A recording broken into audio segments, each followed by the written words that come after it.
بەناوی خوای بەخشندەی میهرەبان بینەرانی بەڕێزی کەناڵی ئاسمانی پەیام ئەم کاتەوە هەموو کاتێکتان باش خۆشحاڵین لە ئەڵلقەیەکی نوێی بەرنامەی باسوخواز بە دیداری ئێوەی بەڕێز و خۆشەویست دەگەینەوە. موڵکی گشتی تەوەری ئەمڕۆی بەرنامەی باسوخواز دەبێت. خەلیفەی دادپەروەر و بەڕێزی ئیسلام عومەری کوڕی خەتاب هێندە بە ترس و گومانەوە لە موڵکی گشتی و بەیتولماڵی دەڕوانی وا هەستی دەکرد ئاگرێکە و خۆی و خانەوادەکەی دەسووتێنێ. ئەم پیاوە دادپەروەرە دیوارێکی ئەستور و جیاکاری لە نێوان موڵکی خۆی و موڵکی موسڵماناندا دروست کردبوو. بە جۆرێک لی دەگەڕنەوە تەنانەت مۆم و چرای ڕۆشنکەرەوەی ماڵەکەی لە هی کاروباری موسڵمانان و بەیتولماڵ جیاوازتر بوو. ڕۆژێک پیاوێگاتە خزمەتی و ئیمامی عومەر وای هەست کرد کە بۆ کاروباری موسڵمانان یا بۆ پرسیارێکی شەرعی هاتووە. بەڵام کاتێک کابرا هەواڵپرسی خۆی و ماڵ و منداڵی لێکرد، ئیمامی عومەر فوویەکی لە مۆمەکە کرد و کوژاندیەوە و فەرمووی ئەمە هی بەیتولماڵە و منیش وام زانی بۆ ئیشی خۆت هاتووی نەک بۆ سەردانمان، بۆیە با مۆمەکەی خۆمان هەڵکەم. بۆیە بە نمونەیەکی ژیانی ئیمامی عومەر چوینە نێو ئەم باسە، چونکە پاراستنی موڵکی گشتی و بەهەدەرنەدانی و بەکارنەهێنانی بۆ بەرژەوەندی شەخسی لە سەردەم و ژیانی ئەم کەڵە پیاوەی ئیسلامدا گەیشت بۆیە لووتکە و بگرە بەسەر ماڵ و منداڵ و خێزانەکانیشیدا سەپاندبوو کەمترین سوود لە موڵکی گشتی موسڵمانان وەرنەگرن. لەم ڕۆدا هەڵس و کەوتکردن و بەهەدەردانی موڵکی گشتی بە هەموو جۆرەکانیەوە بۆتە دیاردەیەکی نەگریس و هەموو کار بەدەست و کەسێ بۆ سوودی شخصی خۆی موڵکی گشتی و حکومەت بەکاردەهێنێ. لەم بەرنامەیەدا قسە لەسەر موڵکی گشتی و بەکارهێنانی لەلایەن خەڵکەوە دەکەین و دەپرسین لە ڕوانگەی شەرعەوە بە چی دەگوترێ موڵکی گشتی، کێ دەتوانێت موڵکی گشتی پێکەوە بنێ، کێ مافی تەسەڕوفکردنی بە موڵکی گشتیەوە هەیە، لە کۆمەڵگەی ئێمەدا کێ خاوەنی موڵکی گشتیە، ئایا بردن و بەکارهێنانی بۆ ئیشی شەخسی دەچێتە چوارچێوەی تاوانەوە؟ بەڕێزان بۆ وەڵامی ئەم پرسیارانە و چەند پرسیارێکی تر میوانداری زۆر بەڕێز مامۆستا دیار شێخ محەممەد مامۆستای زانکۆم کردووە و پاش ناوبڕێک دێمەوە خزمەتتان.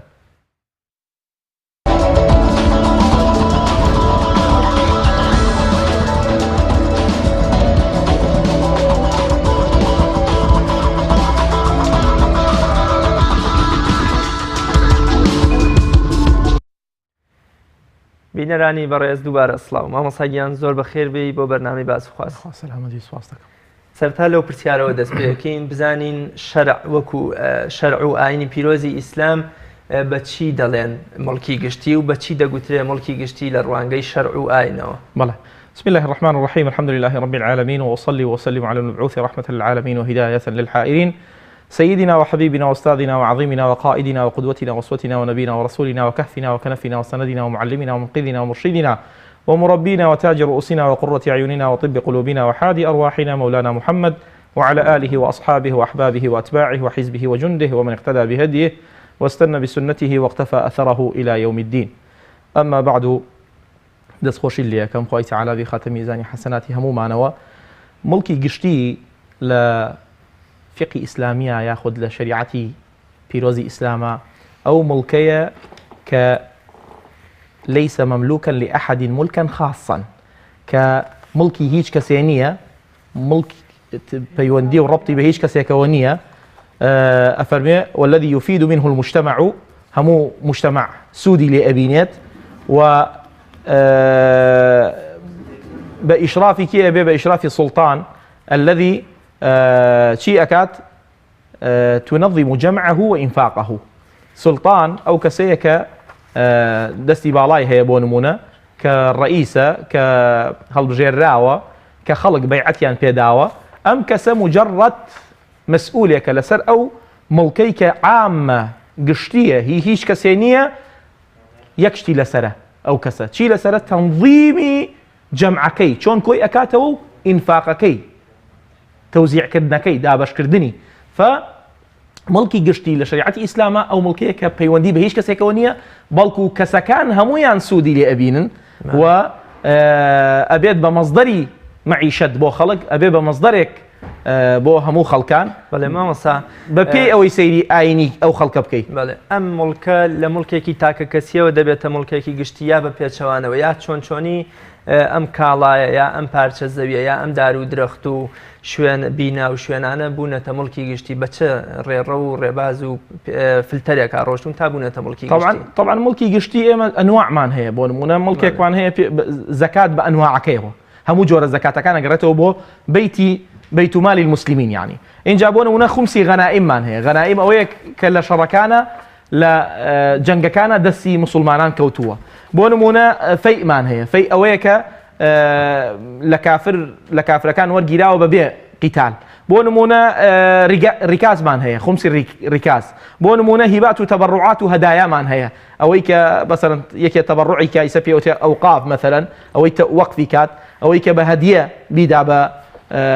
حکوومەت مەثەلەن بیدا بە یعنی هەموو کەسێ سوودی لێ بینێ یاخود ضرائبمان هەیە اینجا ئەموالی ضائعەمان هەیە ئەوانەی کە ون بووە و کە ساحیبی نییە فئەم شتانە هەمووی کۆ ئەبێتەوە ئەچێتە ژێر قاڵبی وڵاتەوە ژێر قاڵبی سوڵتەی عامەوە بڵین و ئەو مڵکی گشتی ئەوانەیە کە پشت بۆ پشت پێمان گەیشتووە بێ ئەوەی هی کەس بێ یاخود هی کەس بۆ بڵین لە حەقی خۆی خۆش بووە و توێتی ئەمە مەسەلەن وەکو وتم وەکو ئەو قافەکان وەقفێک بێ بۆ مزگەوتێ بۆ خەستەخانەیەک بۆ مەدرە قوتابخانەیەک بۆ حەدیقەیەکی گشتی ئیتر ئەمانە هەمووی چییە کێ تەسەڕوفی پێوەکات سوڵتان تەسەڕوفی پێوەکات وەزارەتی بۆ نمونە بەلەدیات تەسەڕوفی پێوەکات ئیستا بە مصطلحی ئێستا مامەسا کێ ئەتوانێت لەم ڕۆژە مڵکی گشتی پێکەوە بنێ و شوێنی پاراستنی مڵکی گشتی لەکوێدایە طبعا ئەوەی کە ئەتوانێت مڵکی گشتی پێک بێنێ و پاراستنی هەر ئەگەڕێتەوە بۆ ذاتی ئەو کەسێک کە پێوتێ سوڵتان ئەوەی کە ئێمە بە برای گەورەمان هەڵمامژادەوە برای گەوری خۆمانمان داناوە طبعا ئەم ڕیاست و سوڵتانی و مەسئولیەتە ئەمە تەکلیفە نەک تەشریف یعنی ئەسڵ وایە کەسەکە مکلفە بەم ئیشە بەڵکو بترسێ وەکو جەناب لە سەرەتای بەرنامەکە ئیمامی عومەر دێنایەوە وەکو نمونەیەکی وەکو قودوەیەک وەکو ئوسوەیەک فإمام عمر هەمیشە شەو ڕۆژی لە شەو ڕۆژە ئیسلاحەتی نەبوو بە بۆنەی ئەوەی کە خەلیفەی مسلمانان بوو مەسئولیەتێک لە ئەستۆیا بوو یعنی فأصل وایە ئەم برا گەورەیە هەمووی لەژێر تەسەڕوفی ئەوایە ئەویش طبعا مجموعەیە مستەشارینی هەیە مجموعەیە کەسی یعنی مناسب و گونجاو و هێمن و هۆشیار و ئەهلی هەیە کە چی کە ئیستیشارەیان لێ وەرگرێ و کە ڕاوێژیان پێ بکات بۆ چۆن ئەم مڵکە تەوزیع کرێت چۆن ئەم مڵکە خەڵک سوودی لێ بینێت چۆن ئەم مڵکە بدەین بە خەڵک فمڵکی گشتی ئەوەی کە لە ژێر ئەوەی کە مەسئولە لەسەری یەک شخصایش پێوترێت سوڵتان بەڵێ مامەسا لە ئیسلامی پیرۆزە ئێستا لە کۆمەڵگەی ئێمە بە پیاوێکی پیر و بە پیرێژنێ بڵێ بڕۆین بۆ ماڵی فلانە کەس کە باوکیان نەماوە هێندە بە ترس و گمانەوە لە خواردنی ماڵە هەتی وەڕوانن و ئەزانن ئەمە ئاگرێکە ئەی خۆن هەر قورئان جواب ینی بۆ نمونە یا خواردنی ماڵی دراوسێ و ئازاردانیان بەڵام سەیرەکەین لەم ڕۆژە خواردنی مڵکی گشتی یا بەکارهێنان یا داگیرکردنی بۆتە دیاردەیەک و زۆر خەڵکیش بە گومان و ترسەوە لێی ناڕوانێ ئایا کەوتنی مڵکی گشتی بەدەست ئەم کەسانە لە خوا ناترسن یا ئیسلامی پیرۆز کەم ترسزای بۆ دانان وەکو چۆن وەکوڵێ هینی کردووە بۆ مسلمانان کە بە هیچ ماڵی هەتی و نەخۆن بە ناڕەوا و ئازاری دراوسێکەشیان نەدەن هۆکاری چییە کە خەڵک زۆرتر مڵکی گشتی بەکار ئێهن و کەمتریش لە سزای قیامەت و لە سزای خوا ئەترسن طبعا ئەوە خەڵکەکەی وایان لێ هاتووە گینا بەڵکو ئیسلام هەمیشە دائما قاعدەی گشتی هەیە قورئان فەرمێ ولا تأكلوا أموالكم بينكم بالباطل يعني پارەکانتان مڵکەکانتان سەروەت و سامانەکانتان نابێ بە هەدەر بڕوات لەناو خۆتانە هەتا بینەکم بالباطل يعني هەندێک لە مفەسرین ئەڵێن ئەو بینەکومە جێی سەرسوڕبان و عاجبایەتیە يعني پارەی خۆمە بۆ خۆم قورئان نەیەشت خوای پەروەردگار نایەڵێ ئەفەرمێ ولا تبذر تبذيرا إن المبذرين كانوا إخوان الشياطين أما بو شخصيتي خوم كباري خومة بو شخصيتي خوم كخوم بيام كردو أفرمي لا تزول قدم عبدي يوم القيامة حتى يسأل عن أربعة لقيامتها يك هنقاو ناتواني أو كسا يك هنقاو بنيت إلا بشوار برسياري لي أكري إيك لوانا عن ماله من أين اكتسبه وفيما أنفقه فاركي لكوي هنايتي وبشي سر في كردوه أما أجر وكو خدي خومك وشخصك مسلمان أي أجر وكو ولاتك زانایان کاتێککە باسی بە هەدەردانی مڵکی گشتیەکەن ئەو بەڵگەی جەنابتێنەوە کە ئاەتەکە ئەفەرمێ إن الذين يأكلون أموال اليتامى ظلما إنما يأكلون في بطونهم نارا وسيصلون سعيرا هەچ کەسێ هەتیوێک کە لەژێر سایە و ڕایە و سێبەری ئەوا بێت و ظلمی لێ بکە و ستەمی لێ بکە و پارەکەی بخوات قورئان فەرمێ إنما يأكلون إنما أداة حصرة يعني ئەوەی کە خواردوێتی پارە نییە ئاگرێکە خواردوێتی پێش ئەوەی بچێتە قیامەت لە دنیا سوودی لێ نابینێ زانایان ئاوا تەفسیریەکەن إنما يأكلون في بطونهم نارا ئەی دوای سەیەصلەونە سەعیرا لە دنیای ئیسفادەی لێ ناکات و لە قیامەتی ژاگاتە سەعیر سەعیرێکی کەناوەکانی دۆزەخ والعیاذ بالله. اینجا وەرە بۆ خواردن و زوڵمکردن و ستەم لە ماڵی گشتی ئەمە خەڵکەکانە ئیهتیمامی پێنایەن بەڵکو زانایانی ئێمە وەکو ابن حەجەر مەکی بەڕەحمەت بێ یاخود ئیمامی ذەهەبی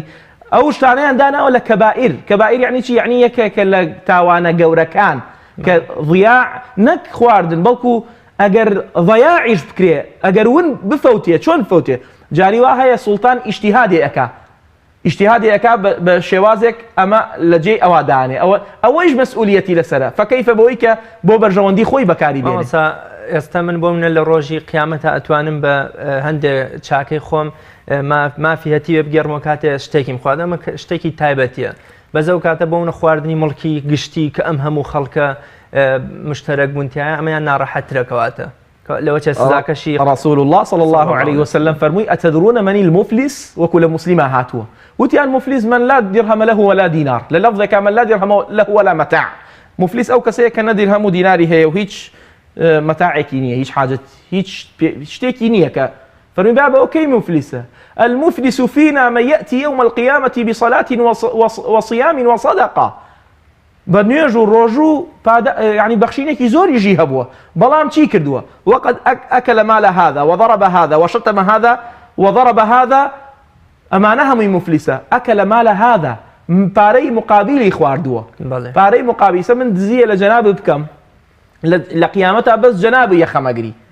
دو سلاجمان هي لقيامتها سلاجي حسنات وسلاجي سيئات اگر حسناتهم هبي بو تقرنتوا بامر اخوا اگر فان فنيت حسناته ان جاء اكيد بو سيئات مقابل اي خنا سرشاني من بلام كي شكل وايا ورا دائره لدائريك ورا لوزارته ورا لبانكك ورا لباري عام ورا لأراضي عام ورا ملكي عام أما مشكلة أمهم أمة لبردم جابشي چيا كاتو خوي هيچي نية خوي لدنياش مفلسة لقيامتي جا مفلسة برقي چي يقري برقي أو يقري توزي لخوا بزيابه لسيئاتي خلق كان كما بيتوا توزي أم باريسو كبير كسكا فأما كيشي يعني أما قشت ملكي عام همو كسيق لقيامتها خواي نيو حسنيتي يوم يفر المرء من أخيه وأمه وأبيه وصاحبته وبنيه لكل امرئ يومئذ شأن يغنيه ها فأما بيويستي بچيه بيويستي بويا كإنسان كان ذات كان إمام عمر أو كساني كالسلطان إمام عمر كان بنمون أبو خويان إمام عمر كان بنمون أبو خويان بوي لأخواب ترسن بوي تقوى خوان هبي بو أوي قيامتي خوان نكن بدوزخ ونبي بجحيم ونبي بسعير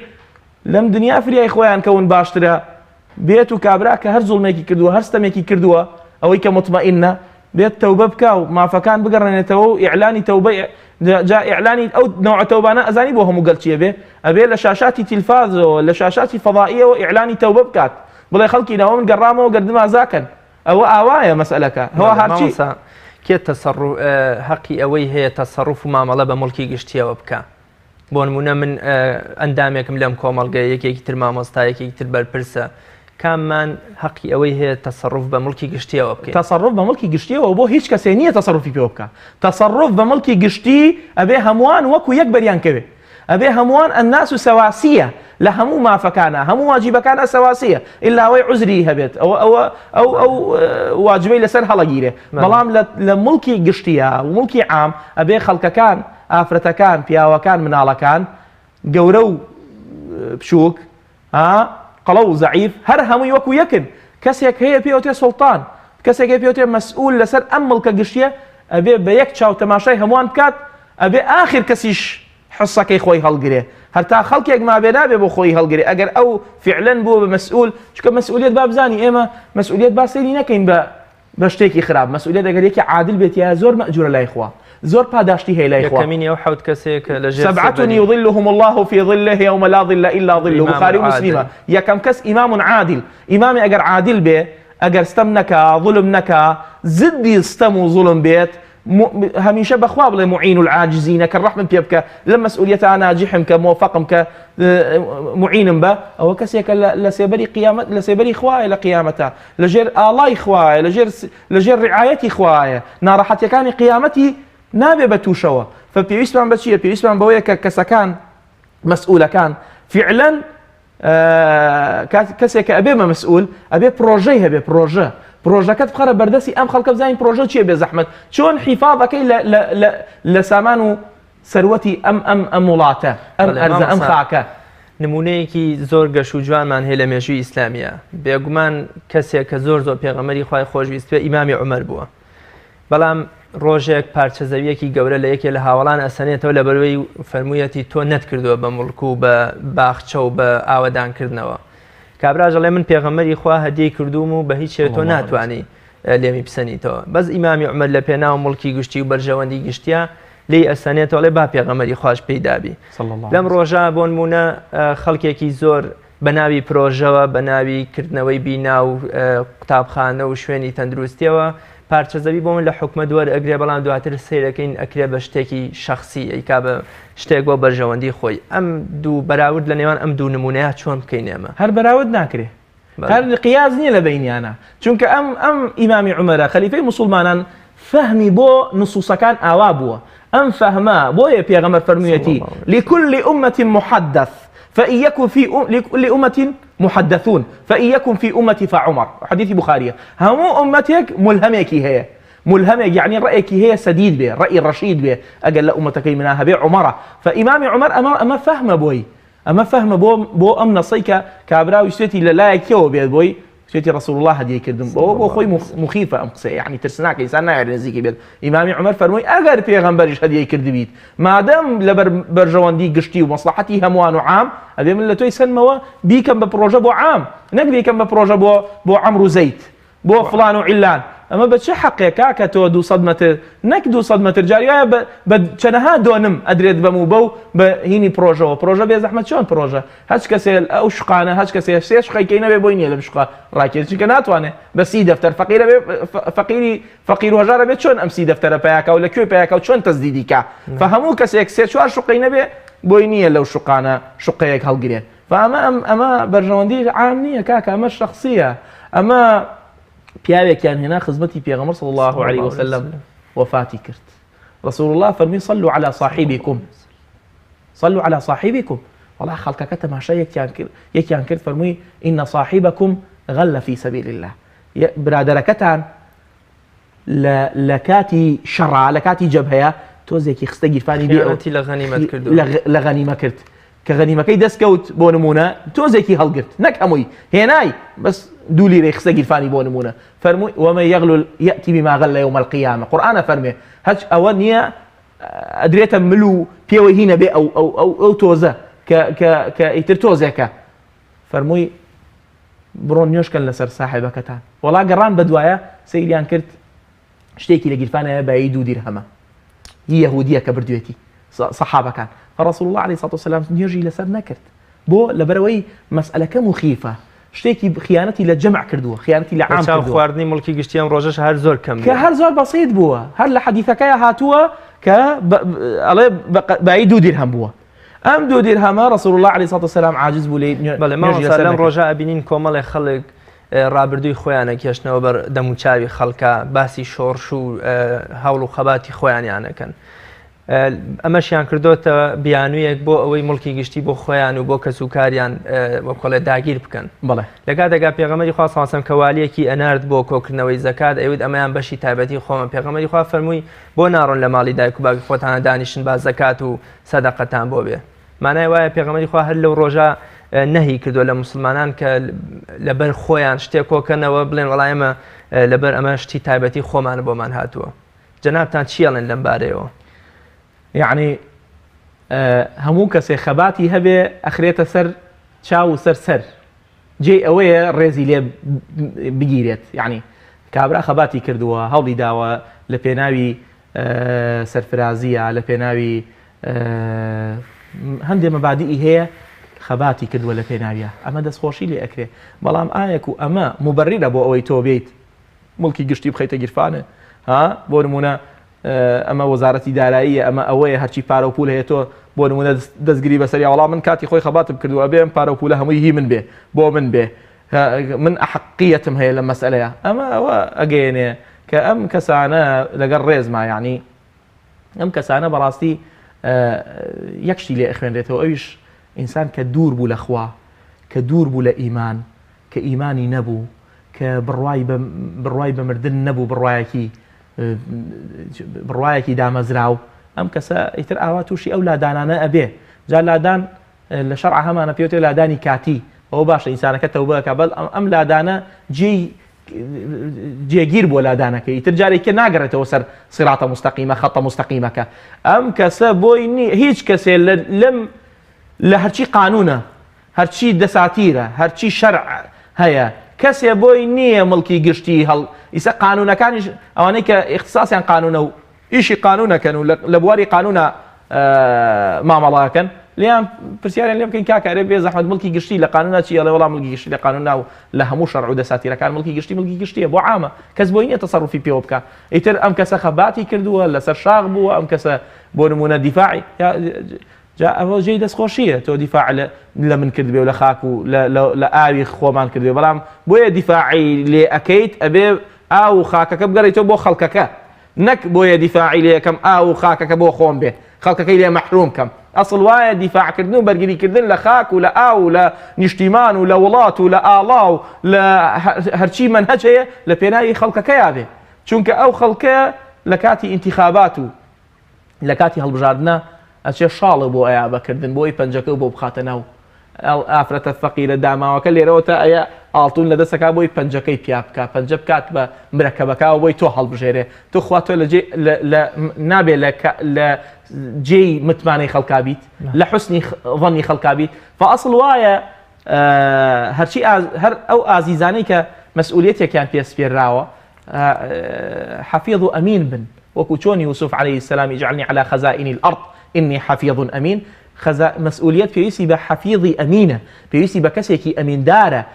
يا أبت استأجره إن خير من استأجرت القوي الأمين. ئەبێ لە ئەمانەتا بەقەوەت بێ، لە جەستەیە بەقەوەت بێ، شەو بخاتە سەر ڕۆژ، ڕۆژ بخاتە سەر شەو، بۆی خزمەتی خاک و خەڵکی خۆی بکات، بۆی قیامەتی بەهەشت بێ، نە قیامەتی دۆزەخ بێ، نە قیامەتی جەحیم بێ. لە ئیسلامی پیرۆزە قاعیدەیەکمان هەیە،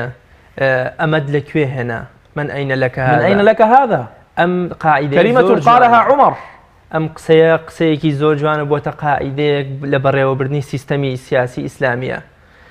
ئەم لێپرسینەوەیە کێ ئەتوانێ بیکە و بەرامبەر بە کێ ئەکرێ و ئێمە چۆن بتوانین جێبەجێ بکەین بەسەر دەوروبەری خۆمانە. وەڵی بەداخەوە یعنی ئەو من ئەین لەکە هذا و ئەمەد لەکوێ بوو وەکو چیرۆگە بێ بیگەڕینەوە لە تەلەڤیزیۆنەکان لە ڕادیۆکان. ئەگینا خۆی ئەسڵ وایە ئەو قاعیدەیە هەموو کەسێ دڵخۆش بێ پێی، چونکە من کەوتم مامۆسا من ئەین لەکە هذا، ئەمە خەمی قیامەتی تۆبە، ئەمە گومانی خراپم لێن نابێ، گومانی خراپم لێ بکەیتەوە. من ئەڵێ من ئەین لەکە هذا ئەمەد لەکوێ بوو بۆ ئەوی ئاگاد لە قیامەتت بێ، شتێک هەڵ نەگری بغەیری حەقیه، چونکە تۆ ئەبێ هەموو شتێ إن الله طيب لا يقبل إلا طيبة. خوای تعالی طيبة، خوای تعالی هەمیشە حەزی بە حەڵاڵە، ئەبێ ئینسانەکان لەگەڵ حەڵاڵا بن. فمن ئەین لەکە هذا قاعیدەیەکە ئەوترێ بەرامبەر مەسئولەکان، بەرامبەر کاربەدەستەکان، بۆ ئەوەی گومانی خراپ لە بڵێ تۆ بابە تۆ چیە زانی، تۆ مناڵی دوێنێ تا ئێمە خەباتمان ئەکرد و تا ئێمە دیفاع و بەرگریمانە کرد، تۆ ئاگای لە چی بوو؟ ئێخۆ من گیشکە پێتەڵە من ئەین لەکە هذا، خۆ من ڕقم لە تۆ نییە، من حەزم بە قیامەتی تۆیە، من حەزەکەم تۆ سەربەرز بی، حەزەکەم شتی حرام نەچێتە گیرفانە. كل المسلم على المسلم حرام دمه وماله وعرضه. بەڵێ مامۆستا لە سەردەمێکە ئەم قسەیە لە دەمی پیاوێکی حەق بێژ و بەڕێزی وەکو ئیمامی عومەرەوە دەرەچێ رضی الله عنه هەزار جار. ئێستا ئەم قسەیە پێویستە لە مینبەری دەمی کێوە دەربچێ، ئەم قسەیە ئەرکی کێیە کە بە دەسەڵاتداران، ئێمە خۆمان زانین دەسەڵاتداران هەمویان ڕۆچوون و نغڕۆبوون لە هەدەردانی مڵکی گشتیە. ئەم ئەرکە ئەمڕۆ لە بری ئیمامی عومەر ڕەزا و ڕەحمەتی خوای لێ بێ ئەکەوێتە سەرشانی کێ؟ طبعا ئیمامی عومەر کاتێک ئەو قسەی فەرمووە خۆی خەلیفەکە بووە، بەڵێ بە خەڵکانی دادپەروەر و دەستپاک، خۆی خەلیفەکە بووە بە خەڵکانی اعتیادی وتووە، یاخود مدیر عامێ بووە لە لای، یاخود والیەی شوێنێک بووە، یان مەسئولیەتێکی پشکۆلەی پێسپێراوە. ئەو کاتە خەلیفەی موسڵمانان چەنە بەم هەموو بە قیمەی عەدالەتی ئەوە ئەم قسەی کردووە. ئێستا ئێمە بە يعني عکسی هاتوتە، چۆنە یان الشرطة في خدمة الشعب، ئیسا عکسی هاتوتە. ئیسا ئەبێ خەڵکەکە مەسئولیەتی هەمووانە، هەموو فەردێک لەم ئومەتە بۆی هەیە بڵێ من ئەین لەکە هذا. ئەمە هی مامۆسایانی ئاینی. مامۆستا هەر ئیمامی عومەریشە ڕووداوێکی تر هەیە کە خەڵکەکە بە ئیمامی عومەریان وتووە تۆ پیاوێکی باڵا بەرز و چوارشانە ئەم قماشە زۆرت سلمانی فارسی بوو. سلمانی لەکوێت بوو فەرمووی نەگوێت بۆ ئەگرین و نەگوێ ڕایەڵیش لا سمعا ولا طاعة. ئەفەرمێ وەڵای ڕاستەکەی بەڵام عەبدوڵای کوڕم تۆ هەستەرەوە بۆیان بەیان بۆیان تۆ ڕۆڵی من بەشەکەی خۆمم داوە بە باوکم ئەگینا باوکم هیچ کاتێ مڵکی گشتی بۆ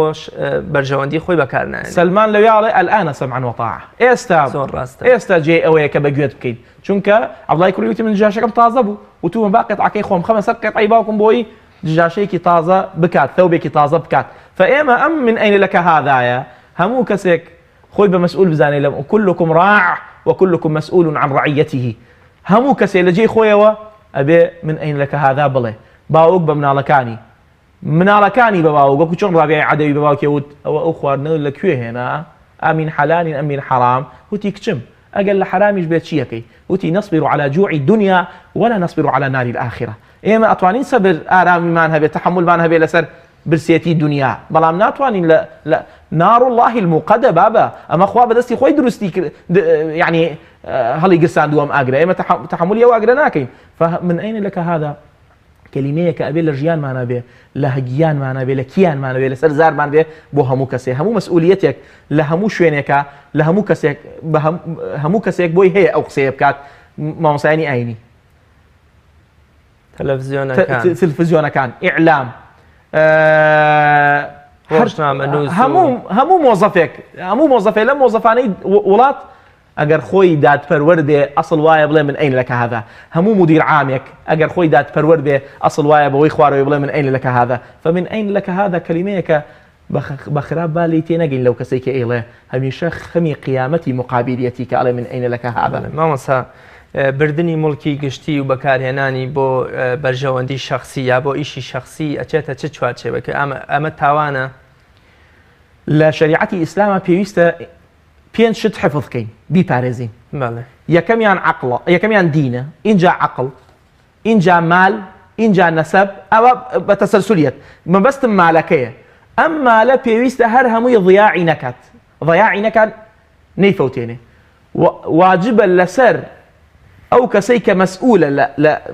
مەسئولە لەسەر ئەو پارەیە لەسەر ئەو مالە لەسەر ئەو ئەرازیە لەسەر ئەو زەراعەتە لەسەر ئەو خەزێنەی وڵاتە مافەکان بپارێزێ لەسەر یەک دیرهەم یەک فرسی سوور نییە دیرهەمێک مەسئولە بەرامبەری و بۆ هیچ کەسێک نییە ئەم پارەیە ون کات و بیدا بە مقابل. ئەمە شتێک نییە بەڵام ئەگەر کاتی هاتە سەر ئەوەی کە تەوزیع کرێ و بۆ هەمووان بە یەک چاوسەیری هەمووانەکرێ ئیترەوە نییە بڵێ ئەمە ئامۆزامە با لە منطقەیە باش بێ ئەمەش نایناسم با لە منطقەیە خراپ بێ بەڵکو ئێمە نیزامی قورعەمان هەیە ئەگەر مەسئلەکە هاتە پێشەوە بە قورعە ئەسڵ وایە ناوی برای خەلیفەی موسڵمانان و ڕئیسی وڵات لەگەڵ ناوی منا بەیەکەوە لە قورعەیە کابێ بۆ ئەوەی ئەگەر هاتە سەر ئەوەی کە تەوزیع وەکو ئیمامی عومەری کوڕی عەبدولعەزیز ئەوە پارە زۆر بوو چوە سەر زەکاتی وەرناگرت زەکاتی تر فول بوو چوە سەر میبەروتی کێژنی نێنەوە باشنی بۆ بێنین وڵا گەنج نەما هەمووی ژنی بۆ هێنرا جادەکانم و ئاودانکەنەوە بینا ڕووخاوە ئەوە هەمووی کرا وەڵاوتی فەرمووی کێ حەجی نەکردەوە با بچێت لەسەر حسابی بەیت المال بچێ بۆ حەج وەڵا هەمووی چوو بۆ حەج هەمووی حاجی و خۆی فەقیرە 2 مانگ و 2 ساڵ و 6 مانگ و 13 ڕۆژ خەلیفە بوو حکمی کرد نەچوو بۆ حەج ماوەی 3 ساڵ نەچوو بۆ حەج وتیان بۆ وتی با بە حەجم لەناو خەڵکایە من مەسئولیەتی من حەجە مەسئولیەتی من بەرامبەر ئەم خەڵکانە و تەنزیمکردنی خەڵک وڵا چوارەم سێم شدوتی فەرمووی لەسەر مینبەر کاکە کێ قەرزارە با قەرزەکەی بۆ بینەوە وەڵاهی فولە قاسە فولە دیرهەمێکە ناگرێت ئەوە بەم ڕۆحە بۆیە بوو بە 5ەم خەلیفە گیناخۆ 5ەم خەلیفە نییە ئیمامی نزیکی 7 ساڵی بینە لەگەڵ ئیمامی عەلیە ئیمامی عەلی وەفاتی 40 هیجری بووە 56 ساڵی فەرقە بینیانە بە عەدالەت و دادپەروەری ناونرا بە 5ەم وەکو شەشەمی ژیان پیاوێکە کووردە کە نورەدینی زەنکیە ئەو پیاوە بەتەڵە عالیمە گەورە قائیدە مەردە ئەویش بە عەدالەت و دادپەروەری بوو بە 6ەم خەلیفە لە تاریخی ئیسلامیە بە 6ەم خەلیفە موسڵمانان مامۆستا چ کاتێک دروستە مڵکی گشتی بۆ بەرژەوەندی شخصی بەکار بهێنرێ ئێستا بمانەوێت زۆر جار لەوە چێ ڕووداوێک بێتە پێشەوە بەکارهێنانی مڵکێکی گشتی بۆ شخصێک دروست بێ بۆ کەسێکی متەضەڕیر کەسێک کە زەرەری لێکەوتووە بۆ نمونە بۆی هەیە زەرەرێکی کە دەستی خۆی تیا نەبێ کابرا ئیسە بۆ نمونە لە فقی ئیسلامیە ئەڵێ بۆ نمونە شۆفێرێک سیارەیەکی دایرەیەکی بەدەستەوەیە لەو کاتە منداڵەکەی بۆ نەخۆشیێکی زۆر خەتەری هەیە یان خێزانەکەی تووشی نەخۆشیێکی خەتەر بوو ئەمە گواستنەوەی بۆ نەخۆشخانە چ زیینێکی تایە؟ یعنی مڵکی عام ئەگەر بۆ عام بەکار بێت بە تەفاوتی دەرەجاتیش بێت کێشەت نی بڵین ئەم کەسە کە پێویستەتی نەک هەر مۆزەفەکە سیارەیەکی مۆزەفی هەر کەسێکی عام ئەسڵ وایە خەلیفە پەیوەندی ڕاستەوخۆی هەبێت لەگەڵ گەلەکەیە بۆی بزانێت کوام ماڵە کوام مناڵە کوام نەخۆشە تووشی سەرەتان بۆ خوا شیفای هەموو نەخۆشەکان بیت کوام کەسە تووشی نەخۆشیێک بۆ ئەوی بگەن نەک مۆزەفێک هەموو کەسێک هەموو لەسەرم بوقع ئەرزە هەمومان مۆزەفین هەمومان مافان هەیە نەک مۆزەفێکی دائیرە مافی هەبێ هەر هەمووی مافی هەیە فەئەمە بۆی هەیە ئەتوانێت تشخیص کرێ فڵان کەس وڵا پێویستێتی زەرەرێکی لێکەوتووە نەخۆشیە کە ناتوانێت پێویستی بە فیزەیەکی خارجە پێویستی بە مەبلەغێ پارەیە ئەمانە هەیە بەڵام ئێمە ئەڵێن یعنی مڵکی عام نابێ خۆم بە هەوەسی خۆم یعنی چۆن بە هەوا هۆسی خۆم تەوزیعی کەم هەوا هۆز نییە لە شەرعە هەوا هۆز هیچ شەرعی خوایە هی عامە هی گشتیە ئەبێ بۆ گشتی ئەبێت جێگیر بێت جێگیر ئەبێ ئەم پارەی کە سەر فەکرێ جێ بێتەوە لە یعنی ئەلبومی گەلا ئەبێ جێ بێتەوە کەسێ نەخۆشە کەسێ دیراسەیەکە سەفەرێکە ئەمانە هەمووی جا ئەو نمونەی کە وتم کەسێ قەرزارە لە شەرعاڵێ هەچ کەسێک قەرزێ بۆ یەکێ باتەوە ئەجر و پاداشتێکی زۆری تایە بەڵام ئەبێ بپرسین کوام قەرزە قەرزی قومار قەرزی عارە خواردنەوە کابرا عارەقە خواتەوە قەرزار بووە بێت تۆ بچی قەرزەکەی بۆ بیتەوە ئەبێ زەرەرێک بێ کە دەسەڵاتی خۆی تیا نەبێ نەک زەرەرێکە بە زۆر خۆی لا ضرر ولا ضرار ئەمە قاعدەیە حەدیثی پێغەمبەر صلی الله علیه وسلم نە زەرەر بێ لە خەڵک نە زەرەری لێ بکەوێ فەئەم زەرەرە ئەبێ هیچ بۆیە ئێمەڵین لەسەر جادەکان کە دووسراوە سەد لێ بخڕە ئەگەر 120 ڕۆیشت خۆی مەسئولە بەرامبەر ئیشەکەی کاکە ئەگەر ژێر 100 بوو یان 100 بوو نەوەڵاوە هەموو شتێکی بۆ بکە بەسەر چاو بەسەر سەر بەڵام کەسێک کە ئیهتیمام نایە بە قانون و گوێ نایە بە شەرع و گوێ نایە بە هەوەسی خۆی بێ ئەمە چاکەی لەگەڵا ناکرێ چونکە وەلەکم فی القیصاص حیات هەچ کەسێک قیصاص بکا بەرا هەچ کەسێ یعنی کاتێک کە شەرع تۆڵە لە یەکێ ئەسەنێتەوە ئەوە حیاتە بۆ باقین کاتێک کە دەستێک ئەقرتێنی هی دزیەک ئەوە بۆ ئەوەی ببێ بە عیبرەت بۆ خەڵک کاتێک کە یەکێ زینا ئەکا 100 جەلدی لێ ئەدرێ ئەوە بۆ ئەوەی جارێککە نزیکی نەبێتەوە مڵکی گشتی زۆر پەرشوو بڵاو بووە بۆ نمونە وەزارەتی شارەوانی یا کوشت و کاڵ یا تەنانەت وەزارەتی ئەوقافیش خاوەنی کۆمەڵێ مڵکن لەوە چێ لە خوارەوە بەڕێوەبەرێکی گشتی تەسەڕوفاتیان پێوە بکە ئەمە چۆنە ئەم بەکارهێنانی مڵکی وەزارەتێ لە خوارەوە بەبێ ئاگاداری وەزارەت و خەڵک بەڕێوەبەرێکی گشتی ئیسفادەی لێکایە لە خانوەکە یا لە بەربوومی ئەو باخوشتەی کە خراوە سەر ئەو وەزارەتانە کێشەمان نییە خۆیان کە 100 وەزارەتە بوو المهم قانون دا ئەندرێ بۆ ئەم وەزارەتانە لەسەر ئەم قوانین و دەساتیرە ئەڕوا ئەم وەزارەتە ئەم وەزارەتە چی لە ژێردەسای ئەبێ بە حەقی خۆی سەرفکرێ ئەبێ بچێتە جێی خۆی ئێمە کێشەمان ئەوەیە ئەڵێین ئەی مدیر عام ئەی وەزیر ئەی فڵان ئەی نازانم وەکیل بۆ نییە یەک دیرهەم سەرف بکەیت تەنانەت ئەو نەفریەی کە پێت ئەدرێت وەرەو هیچ نەما ئەو شتانە مەبەستمەوەیە ئەو نەفریەی کە بەو کەسەیش ئەدرێت ئەسڵ وایە نەفریەکەیش نەڵێ هی خۆمە لەسەر ئاو جاری وایە نسراوە بۆ مەقایمەی ئاو نسراوە وەڵا ملیۆنێ نازانم 10 ملیۆنە 5 ملیۆنە بەخواشتی وە ئەڵێن خۆ ئەو ژمارانە هەبیرەچێتەوە 5-6 ملیۆن بەس ئاوی هینەکان یعنی ئەمە ئەڵین ضیاعی مەکە مەی فەوتێنە ئەگینامە کێشەبانی لەوەی کە وەزارەت زۆرە مڵکی عام پڕژ و بڵاو بۆ قەی چێکە قانون ئەمە زەبت دەکات قانونەکان زەبتیانەکە هەموو وەزارەتی قانونی خۆی هەیە ئەڵین هەچ کەسێت دەست بۆ مڵکی گشتی نابێ بەرێ ببێ ئەوە مڵکی هەمووانە ئەبێ بە حەق سەرف کرێ ئەمە لێەوە ئیتیفاقەکەی تو بەژێر و نازانم ئەمە هەتا مەسائلی مزایەدە و شتی وە ئەمە ئەکرێ و جەماعەتی خۆیە باو ئەمانە مشکلێ ئێمە ئەڵێن کاکە ئەو کەسەی کە لەسەر کورسێک وەزارەتە کورسی مدیر عامیە ئەم کەسە کاکە ئەمانەتە لە ژێر دەسەڵاتە ئەو ئیمزایی ئەەکەی هەمیشە ئەبێ ئیمزای حەق بێ نابێ ئیمزایەکی باتڵ بێ نابێ شتێک بێ بە باتڵی کرد بێتت ئێمە ئەوە ئەڵین ئەگینا کێشەمان نییە خۆیان کرد لە باتی 25 وەزارەت خۆیان کرد 45 وەزارەتە بوو هەمووی قوانینی خاصی خۆی هەیە لەسەر ئەو قانونە ئەبێ ئیش بکرێت ئەبێ ئەم مۆزەف ئەم مدیر عامە بڵێ من مۆزەفێکی وڵاتم مجرد ئەو ڕاتبەی خۆم حەڵاڵە هەتا ئیمامی عومەر کە بوو بە خەلیفە هەدیەیان بۆ هێناوە وەری نەگرتووە وتیانە ئیمامی عومەر تۆ پێشەوە هەدیە وەرەگرت و هەدیەش پێغەمبەری خوا صلی الله علیه و سلم وەری گرتووە فەرمووی ئەوە محەممەد بوو من عومەرم ئەمە لە ڕیوایەتێکە لە ڕیواەتی دووهەمە ئیستا من خەلیفەم پێش خەلیفەتی جیاواز بوو لە کاتی خەلیفەتیان نابێ فئێماڵین ئەو بەس ڕاتبەکە پێ حەڵاڵە غير الراتب كومل لزانيان أفرمون للسر مرقاك وسيتي كربو عبد الله يكري 18000 درهم قرضان عليه قرضار نبو أما همي أو موتشيب وكلماوي أو دو چند صالة 10 صال خليفاتكي وري قرتوه كومل لزانيان وسيرا نوسان وأعلن أكيد راسته إما كاتيكا فلان كز ولا أتشيبو حتى أفرمي موتشي خوشي كشتكي شرعي خوي بابا بخيوكني مال من علي بملكي قشتي تشاوي بخشيتي همي بخشيوه همي قراندتو بو بيتي بو قاصي قشتي يقدر همي بخوي ران يعني روان نبوه بيلاي خوي وتويتي من نابي يكفل هالقرم چونك بالمسؤول من السلام باريه همو خليفه كان بلام او بخصوص اجينا همو خليفه شوار خليفه همو يوابو بويا في صلى الله عليه وسلم اعتزازي في وكردون فرميتي الخلافه بعدي سي صاله دواي او بيبه ملكك عضوض فام شوار خليفه نموني مسؤوله كان يسر ارز نمونا بويان اگر اتخاذي كان ولي قرن وكو نمونه واسوه وقدوه هميشه بسرفرازي وسربرزي اجي هميشه ما فكان بجواني ابي تخوا ابي اماراتي تشيله اماراتي توزك هاي لا فيرجينيسا مليون يكون نازان خويا مليونير كيسا 6 مليون خلق لنا اماراتايا همو فردك اماراتي راتبي خوي هي چونك بسواسيه يسيش كزنيه كاتي واسي فلان كز رئيس كان كري رحمتي بونا نيرن فايما لو ان كم ترين ملكي ايما جزاره كاكا اگر بجواني توزيع كري مسؤولك خوي جيو فردي مجتمع ومنال وقوره وهمي وكويتي بركه كاكا إما الله مسؤولك أو راتبي بودان راو بس أو بيت حلالة مسألك أوية غيري أو ورقري بملاو لاو نازانا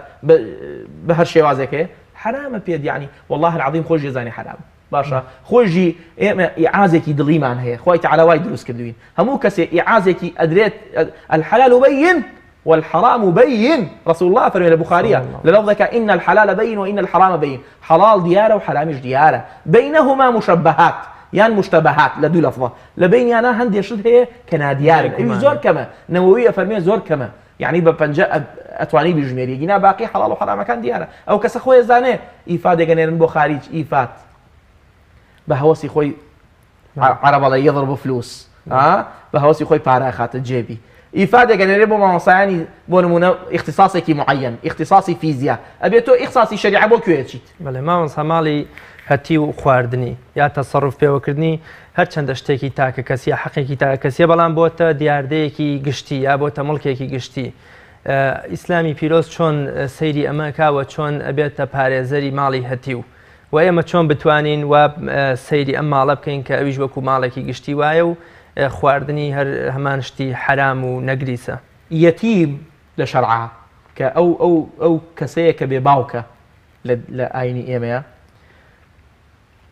هەمیشە محبوبی خوایە خۆشەویستی خوایە. چواردە پرسیار کراوە لە قورئانە یەکێ لەوانەوە يسألونك عن اليتامى قل إصلاح لهم خير وإن تخالطوهم فإخوانكم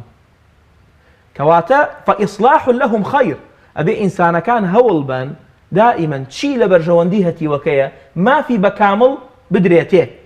يسمن باريكم لجردستا به هي هتيوان به أبي أم باريا هول بم نما بكات يعني روج بروج زور بيت نك زور بي بو بس خوم بكاري بينم أبي زور بيت بو أم هتيواني كا دواي چەند ساڵی کە قەڵەمی بلوغی شمولیانەکە وبن ببالغ ئەو کاتە بۆی هەیە تەسەڕوف بە پارەی خۆیەوە بکە فپارەی هەتی و پارەی کەسێکی بێ باوک کەسێکی بێدایک لە شەرعا بڤەیە نابێ نزیکی بیتەوە یعنی نزیکی دۆزەق بوویتەوە ئەسڵ وایە مامەیەتی خاڵۆیەتی نازانم برای گەورەیەتی بۆ نمونە ظلم نابێ بکرێ لەو هەتیوە ئەو هەتیوەی لا حول له ولا قوة إلا الله زۆر کەس وا تێگەن خواردنی چایەک یا میوەیەک ئەمە خواردنی ماڵیەتیوە لە کاتێکە تۆ بڕۆیتە ماڵە هەتیوێ چایەک و میوەیەکیان بخۆی ئەو پەردڵیشیان خۆشە و زۆر تۆ بێ بالعکس ئەوە نابێ وابێ یعنی ئەوە بیری لێ ناکرێتەوە مەسئلەیە چونکە تۆ لە ماڵەکەیە کەسێک هەیە ناوی دایکە دایکیش مافی هەیە لەو ماڵەیە فتۆ هەر شتێکت خوارد لە دڵی خۆتە بنيتي أوك ما في دايك كي خوي نج ما في هتي وكان بالكو كسي كتشو يعني كألين خواردني مالي هتي وما بس مع أوية بخرافة وبحرام نكسيك ئەچێتە ماڵەکە چایەگە خوا ئاوێگە خوا میراتیان بخۆی یان پارچە زەویەکەیان لێ بشاریتەوە داگیرکەی یاخود پارەیان داگیرکەی پارەیان لێ بشاریتەوە زەربە و دەگەیان لێ بدەیت ئەمە حرامە ئەمە وەکو عالم چیتە ماڵ و چایە خۆیت و ئاوێک و قەیچەکە داوەتێکی شتەکەن زۆر طبیعیە بەڵام ئێمە ئەڵێن هەموو شتێ ئینەمە الأعمال بالنیات وإنما لكل امرئ ما نوى ئەگەر نیەتت ظلم بێ نیەتت خواردن و ستەم بێ ئەوە مشکلەیە. بەڵێ ئێستا خەڵک هەروە تێگەشتووە خواردنی مڵکی گشتی هەر شتێکی مادیە داگیرکردنی گردێکە یان بۆ بەخشینەوەی دەمانچە و پارەی بەیتولماڵی مسلمانانە بەڵام زۆر جار مڵکی گشتی شتی معنەوی ئەگرێتەوە بۆ نمونە بەرپرسێک بە ناوی هەموو گەلێکەوە قسەکە یا بۆ نمونە بە ناوی هەموو مسلمانانەوە قسەکە لە کاتێکا لەوە چێ هەموو مسلمانان یا هەموو گەلی کورد لەگەڵ قسەی ئەم بەرپرسان نەبن ئایا ئەمە ژەر داگیرکردنی مڵکی گشتی نییە لە ڕووی معنەویەوە بۆ ئەم بەرپرسە خۆی ئێمە مەجموعە خەڵکێکمانەیە ناوی پەرلەمانتارە پەرلەمانتار کاتێک خەڵک سەوتی پێداوە دەنگی پێداوە چۆتە سەر کورسیەک کە دائەنشێ قسەکە بە نوێنەری 40,000 ئەمیکە نوێنەری 75,000 ئەمیکە فەئەمە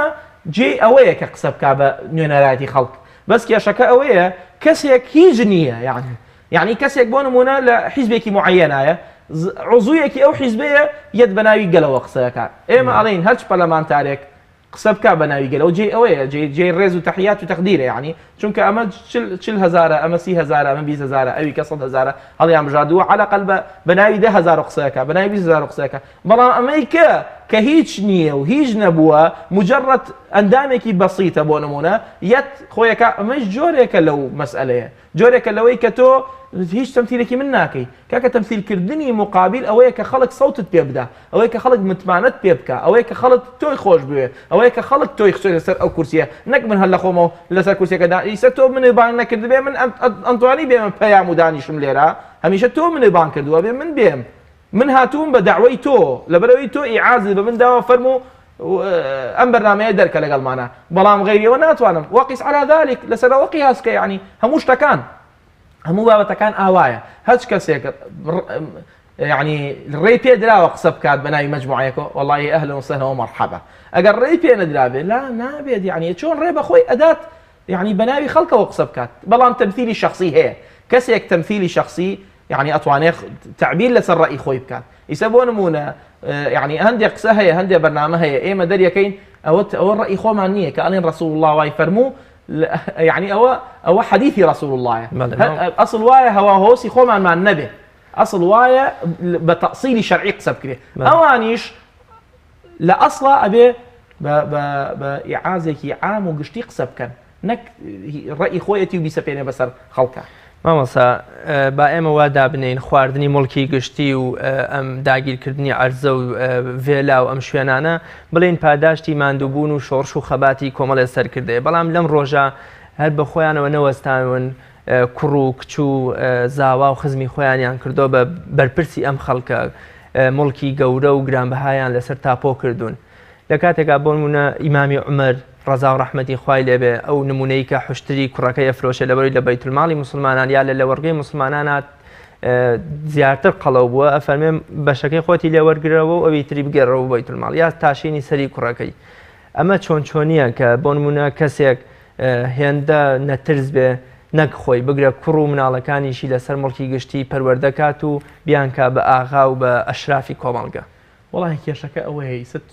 ئەم بەرنامەی ئێمە واجهەیەکی دینی هەیە مەسەلەن من و تۆ چەنە قسەی دینیان بۆ بکەین ئەوە ئیسفادەی نییە لەبەرەوەی خۆت فەرموود یعنی ئەم کەسە ئەم جوڕعەتەی بۆ دروست بووە یعنی گوێ نادا بە هیچ یعنی هەرچی کەس و کارێتی مەسەلەن بە بۆنەی ئەم مەسئولیەتەی کە بەم کەسە دراوە هەمووی لە ئیسراحەتان بۆ نمونە هەمووی هایلاف ئەژین مەسەلەن خەڵکیش یان حەماڵە یان هەر پارەی پێ نییە یان 6 مانگە کرێخانووی ناوە فەمە چی لەگەڵاڵە یعنی ئەمە جوڕعەتێکی بۆ دروست بوو مەگەر بەس خۆی تەعالا مەگەر بەس خۆی تەعالا بێتە جواب یعنی ئەگینان نا حەدیث تەئسیری لێکا نەسیحەت و ئامۆژگاری تەئسیری لێکا ئەی خۆش جەزانێ ئەمە حرامە خۆش جەزانێ لەکوێ هێناوێتی خۆش جەزانێت چۆن هێناوێتی خۆش جەزانێت چۆن پێی داوە خۆش جەزانێ خەڵکی کەی مەحروم کردووە خوێژ هەموو خۆی ئەیزانێ یعنی فەم کەسە هیچمان بۆی نییە ئیلا ئەڵێن لەخوا بترسە لەخواش ناترسی عادل بە ئەگەر هەر لەخوا نەترسا عادل بە چونکە مەرج نییە کە ئێمە خەڵکمان هەبوو لە تاریخا ئەهلی قیبلە و لە میلەیەش نەبووە بەڵام عادل بووە بەڵام دادپەروەر بووە هەمیشە ڕوئەسا هەبووە لە ئەفریقیا و ئیسەیش بۆ بە نمونەی باش بۆ خەڵکەکان ماندێلا و غەیری ماندێلا و غاندی و ئەم مەسائلانە ها غاندیە داماوە هەرتا مرد هەردوو خاوری پێوە بوو دوو لە قیتالێکا بوو پێڵاوێکی لێکەوت لێ نەکەوت ئەمی کێژی فڕێوتیان بۆ ئێوتی خۆ قیتارە ناوەسێ من ئەوی کە هەڵگرمەوە کابرای فەقیرش تاکێک بەرێت ئیسفادەی لێ ناکات کە تاکێکی لای بنەبێ فبیتالی با هەردووکیان هەڵە ئەم ڕۆحە ئەم نەفەسە مهمە لای کەسەکان بێ خۆ غاندی معروفە ماندێلا معروفە مەثەرەن ئێمە کێشەی ئێمە ئەوەیە ئەڵێن عەدالەت ئیمامی عومەر لە کوڕی عەمری کوڕی عاسی نەدا بۆ کابرای مەسیحی قبطیەکە کەواتە ئێمە باسی عەدالەتەکەین مەسەلە دین نییە ئێمە ئەڵێن دین تشجيع وتحفيزك لەسەر عدالة بەڵام عدالة صفتێکی ئینسانیە صفتێکە هەیە لەسەر ئەرزەکان لە ناو خەڵکەکانە هەبووە لە ناو زاتەکانە هەبووە بەڵام دین هاتووە ئاوڕشێنی کە مامۆستا کاتی بەرنامەکەم زۆری نەماوە ئەمە بکەینە کۆ تا پرسیار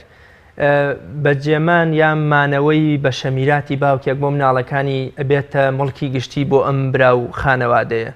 بەڵام بەداخەوە ئێستا لە نێو ژیانی مسلمانانە کە باوەڕیان بە میرات و شێوازی دابشکنی میراتی مسلمانانە و ئیسلامیانە هەیە زۆڵ مستەمێک ئەکرێ پێ ئەچێ نێرینەکان کە قسە زاڵ و دەستڕۆیشت و ترن هەموو میراتەکە بۆ خۆیانە بن واژ لە خوشکەکان ئەکەن کە بڵێن قەینا ئێمە نامانەوە پێویستمان نییە و پێشکەشیەوە بێ بەس پێچێت لە ناخەوە ئەم خوشکە زۆر محتاج بێ و زۆر حەزیش بکە کە هیچ نەبێ هەر ناوی یادگاریەکی باوکی لێ بنێ و بڵێ ئەمە بەشە میراتی باوکمە بۆم ماوەتەوە ئەم بەکارهێنانەیە ئەم ستەمە گشتیە لە نێو چوارچێوەی بەشی میراتی باوکێکات چۆنچۆنیە و جەنابتان چی لەم بارێواڵێن خۆی کەسێک کە ئەم وەفاتەکات سەرۆت و سامانی لێ بەجێ ئەمێنێ نابێ بە گشتی ئەبێ بۆ عیلە ئەوەی کە گشتی بۆ عیلە مەبەستمانەوەی ئەبێ بۆ وەریثی وەرەثەی ئەو پیاوە مەبەستمەوەی برایەک تەحەڕک بکا بم ماڵەوە یان بۆ خۆی بەرێ هەر وەک وایە بەرپرسێک هەموو کوردستانی بۆ خۆی بردبێ لە چاو ئەوانی ترا بەرپرسێکی بچکۆلە وانی ڕاستە بەڵام ئێمە ئەڵێین خوای تەعالا لە سوورەتی النساء جوان دەری خستووە هەموو حیسەکان نێر چەنی بەرەکەوێ مێر چەنی بەرەکەوێ کچ چەنی بەرەکەوێ ژن چەنی بەرەکەوێ ئەگەر دایک باوە گەورە هەمووی نووسراوە ئەڵێن هەچ کەسێ یەک بە گوێرەی ئەو شەرعی خۆیانە بێ یەک دینار زیاد وەرگرێەوە حەرامە هەج برایە زوڵم لە خوشکەکەی خۆی بکە خوشکی داماویش لەبەر دڵی ئەو بڵێ عافێتوێ بێ ئەڵێن ئەویش حرامە لەبەرەی قاعیدە شەرعیەکە چیڵێ ما ئوخیذ حەیاء ئوخیذ غەصبا هەچ شتێ بە حەیا و شەرم وەرگیرێ کە ئەنەما غەصب کراوە ئەڵێن ماشەڵڵا ئەو بۆ این باخەڵ کە جوانە تۆ ژەڵی پێشکەش و بێ منی ژەڵم یاخوا دەست خۆی دەبمەرێ ئەوە تۆ لە حەیاء ئەم قسەیەت فەرموو بەڵام من غەصبم کردووە چونکە تۆ لە ناخەوە من تەقەم لەکەی لە ناخەوە پێت ناخۆشە فەهیوامان وایە ئەم بەرنامەیە ببێ بە